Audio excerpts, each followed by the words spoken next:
আল্লাহ তাআলা আমাকে যেদিন জানার তৌফিক দিয়েছে, আপনাদের উৎসাহের জন্য বলি, সারাদিনে আর কোনো আমল করতে পারি আর না পারি, নফল আমল হিসাবে এই আমলটা সজ্ঞানে বিশেষ কোনো বিপদ আপদ মুসিবত না হলে আমি আলহামদুলিল্লাহ এই আমলটা কখনো ছাড়ি না। কোরআনে কারীমের এই শেষ তিনটা সূরা, সূরা ইখলাস, সূরা ফালাক, সূরা নাস, এগুলোকে যত বেশি সংখ্যক বার নবী সাল্লাল্লাহু আলাইহি সাল্লাম পড়ার নির্দেশ দিয়েছেন, তিনি নিজে পাঠ করতেন, এত বেশি সংখ্যক বার অন্য আর কোন দোয়া, আর কোন সূরা, আর কোন আয়াত, আর কোনো কিছু পাঠ করার নির্দেশ আমাদেরকে কোরআন হাদিস দেয় নাই। এখান থেকে এই তিনটার সূরা যে আল্লাহর কাছে কত গুরুত্বপূর্ণ, নবী সাল্লাল্লাহু আলাইহি সাল্লামের কাছে কত গুরুত্বপূর্ণ, যে রিপিটেডলি এত বেশি সংখ্যক বার পাঠ করার নির্দেশ দেওয়া হয়েছে, এটা পরিষ্কারভাবে বোঝা যায় কি যায় না বলেন? সম্মানিত ভাইরা আমার, সূরা ইখলাস, সূরা ফালাক, সূরা নাস, এই তিন সূরা দিন এবং রাত সব মিলিয়ে আমাদের প্রিয় নবী সাল্লাল্লাহু আলাইহি ওয়াসাল্লাম তিন জায়গায় তিনি তিন সময় এই সূরাগুলো পাঠ করতেন।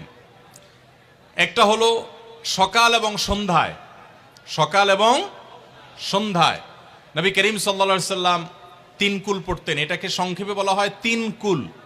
যেহেতু তিন সূরার শুরুতে কুল শব্দটা আছে, এই জন্য সংক্ষেপে বলা হয় তিন কুল। এই তিন কুল ইখলাস, ফালাক, নাস, এই শেষের তিনটা সূরা কোরআনের, এই তিনটা সূরাকে আমাদের প্রিয় নবী সাল্লাল্লাহু আলাইহি ওয়াসাল্লাম সকাল সন্ধ্যায় পড়তেন। একটা টাইম পাইলাম, কোন টাইমে পড়তেন? সকাল এবং সন্ধ্যায়। সকাল এবং সন্ধ্যার পাশাপাশি তিনি রাতে ঘুমানোর আগে আবার পড়তেন। তাহলে দুইটা টাইম পাইলাম। আরেকটা টাইম হলো 5 ওয়াক্ত নামাজের পরেও তিনি পাঠ করতেন। তাহলে কয় টাইম হলো? 3 টাইম। 3 কুল পড়তে হয় প্রতিদিন, রাত পুরা 24 ঘন্টার মধ্যে কয় টাইম? 3 কুল 3 সময়ে পড়তে হয়। সকাল এবং সন্ধ্যা এবং রাত এই সময়গুলোতে পড়তে হয় প্রত্যেকটা 3 বার করে। 3 বার পড়লে কি লাভ হয়?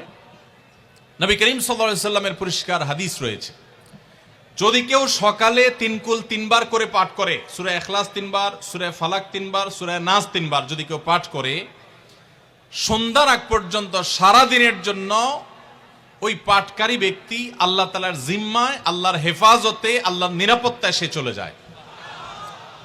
যত প্রকার অনিষ্ট আছে, ক্ষতি আছে, দৃশ্যমান ক্ষতি, অদৃশ্যমান ক্ষতি, সব ধরনের ক্ষয়ক্ষতি থেকে এবং আকস্মিক বিপদ থেকে, মুসিবত থেকে আল্লাহ রাব্বুল আলামিন ওই ব্যক্তিকে হেফাজত করেন, যে ব্যক্তি ইয়াকিনের সাথে, ঈমানের সাথে, দৃঢ়তার সাথে আল্লাহ তাআলার কাছে প্রার্থনা করে এই সূরাটা সকালে 3 বার পাঠ করে। একইভাবে যে ব্যক্তি সন্ধ্যায় পাঠ করে, মাগরিবের আগে বা পরে,